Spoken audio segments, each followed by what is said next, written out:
Thank you very much, Mr. President. Ladies and gentlemen, good evening. Assalamu alaikum. Lovely to see you all here tonight.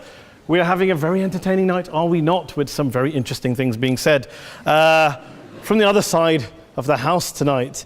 Let me begin by saying, as a Muslim, as a representative of Islam, I would consider myself an ambassador for Islam, a believer in Islam, a follower of Islam and its prophet. So in that capacity, let me begin by apologizing to Anne-Marie for the Bali bombings. I apologize for the role of my religion and me and my people, for the killing of Theo van Gogh, for 7/7. Yes, that was all of us. That was Islam, that was Muslims, that was the Quran. I mean, astonishing claims to make in the very first speech tonight on a day like today, where the Conservative Prime Minister of the United Kingdom is having to come out and point out that these kind of views are anathema. And I believe you're trying to stand for the Labour Party to become an MP in Brighton.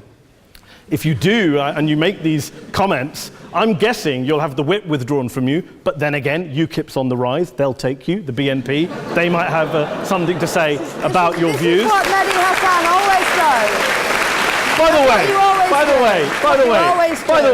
way, just on a factual point, since we heard a lot about the second speaker, about how backward we Muslims all are, on a factual point, you said that Islam was born in Saudi Arabia. Islam was born in 610 AD. Saudi Arabia was born in 1932 AD. So you were only 1,322 years off. Not bad? Not bad start there.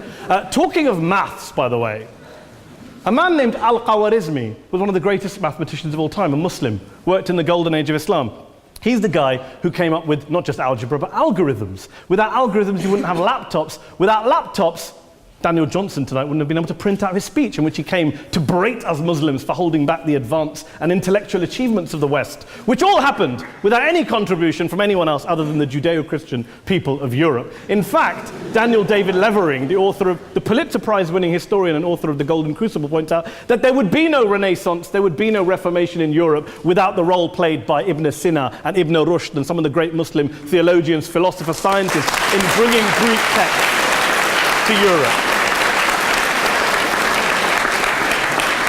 As for this being our university, I will leave that to the imagination as to who is our and who is there. I studied here too. An astonishing set of speeches so far making this case tonight. A mixture of just cherry-picked quotes, facts and figures, self-serving, selective, a farrago of distortions, misrepresentations, misinterpretations, misquotations. Daniel talked about my article in the New Statesman, which got me a lot of flack, where I talked about the anti-Semitism that is prevalent in some parts of the Muslim community, which indeed it is. Of course, I didn't say in that piece that it was caused by the religion of Islam. In fact, modern anti-Semitism in the Middle East was imported from, finish the sentence, Judeo-Christian Europe, where I believe some certainly bad things happened to the Jewish people. In fact, Tom Friedman, Jewish-American columnist in the New York Times, told me in this very chamber last week that he believed, had Muslims been running Europe in the 1940s, 6 million extra Jews would still be alive today. So I'm not going to take lessons in anti-Semitism from someone who's here to defend the Judeo-Christian values of a continent that murdered 6 million Jews. Moving swiftly on. Yes. Absolutely. Well, I'm about to make that point. No, I'm about to make that point. You're right. I agree with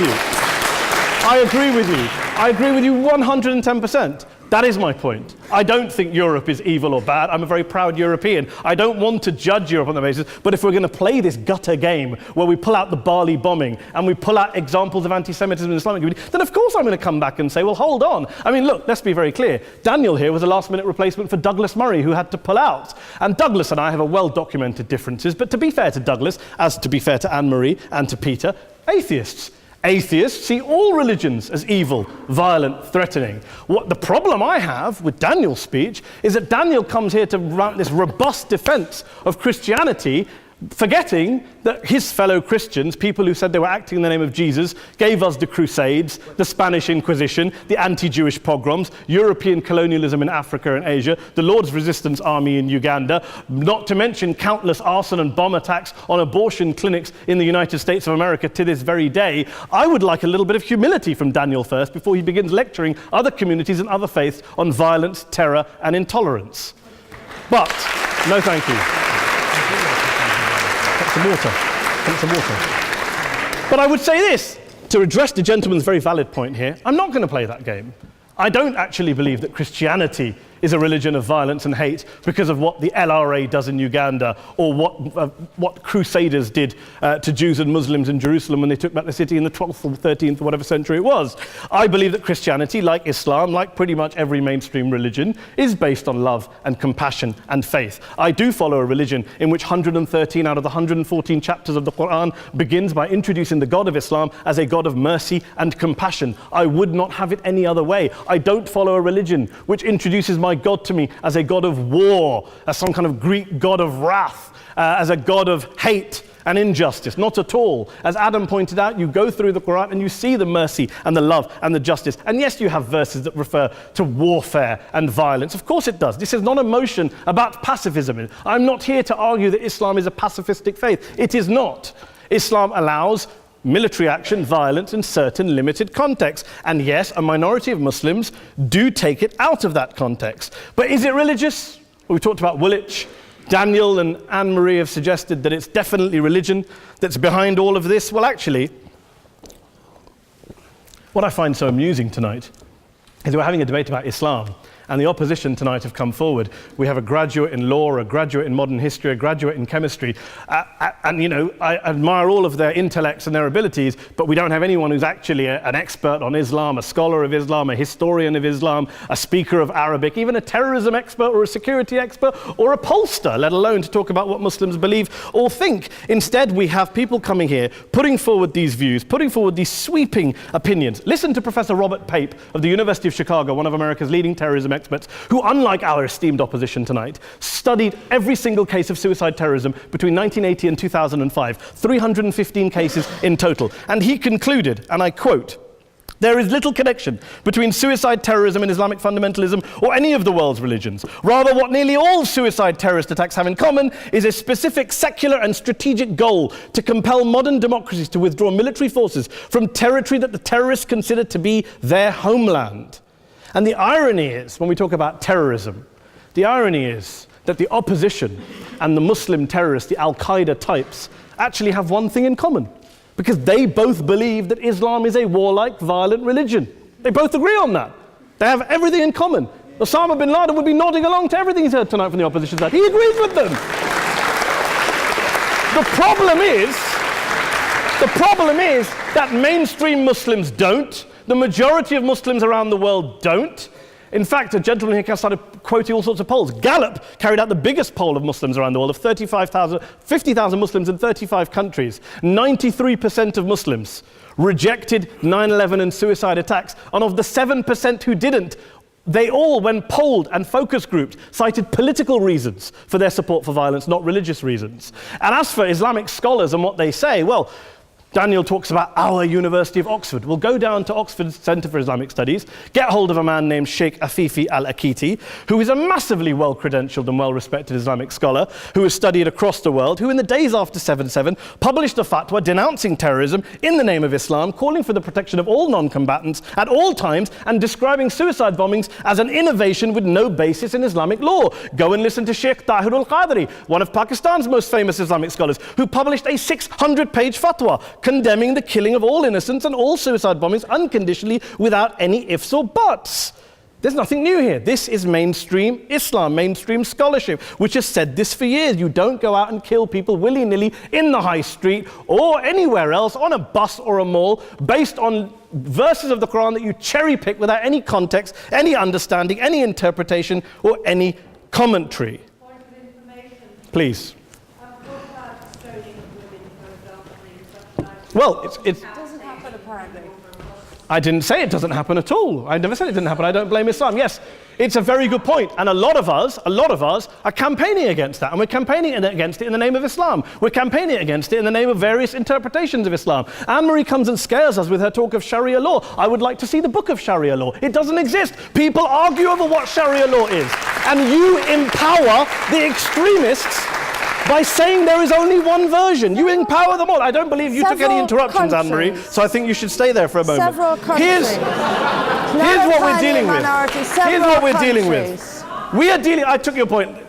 Here we are dealing with a 1400-year-old global religion followed by 1.6 billion people in every corner of the world, a quarter of humanity, of all backgrounds, cultures, ethnicities. And yet the opposition tonight wants to generalize, stereotype, smear in order to desperately win this debate. And here's my question, if we're going to generalize and smear.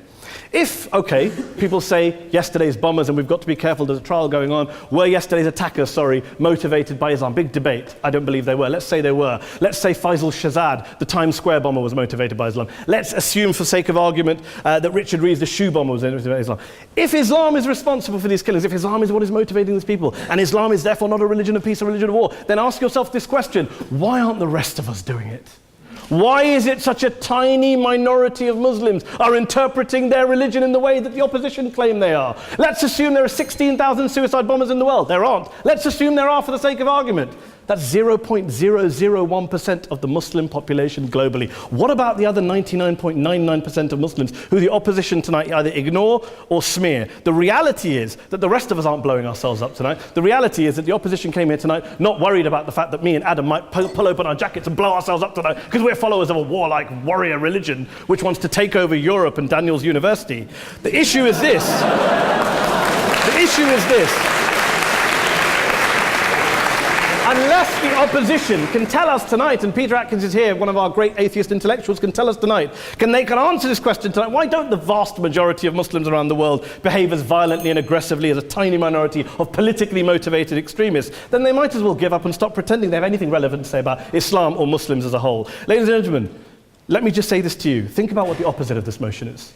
If you vote no tonight, think about what you're saying the opposite of this motion is. That Islam isn't a religion of peace, it's a religion of war, of violence, of terror, of aggression. That the people who follow Islam, me, my wife, my retired parents, my 6-year-old child, that 1.8 million of your fellow British residents and citizens, that 1.6 billion people across the world, your fellow human beings, are all followers, promoters, believers in a religion of violence. Do you really think that? Do you really believe that to be the case? They say that in the Oxford Union, the most famous debate was in 1933 when Adolf Hitler looked out for the result of the King and Country motion, where they voted against fighting for King and Country, and Hitler was listening out for the result. Well, tonight, 80 years on, there are two groups of people around the world who I would argue are waiting for the result of tonight's vote. There are the millions of peaceful, non-violent, law-abiding Muslims both in the UK, Europe, Asia, Africa and beyond, who see Islam as the source of their identity, as a source of spiritual fulfillment, of hope, of solace.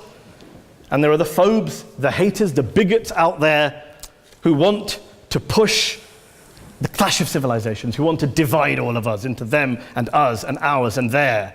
Ladies and gentlemen, I urge you all not to fuel the arguments of the phobes and bigots. Don't legitimize their divisions. Don't legitimize their hate. Trust those Muslims who you know, who you've met, who you hear, who don't believe in violence, who do want you to hear the peaceful message of the Quran as they believe it to be taught to the majority of Muslims, the Islam of peace and compassion and mercy, the Islam of the Quran, not of Al-Qaeda. Ladies and gentlemen, I beg to propose this motion to the House. I urge you to vote yes tonight. Thank you very much for your time.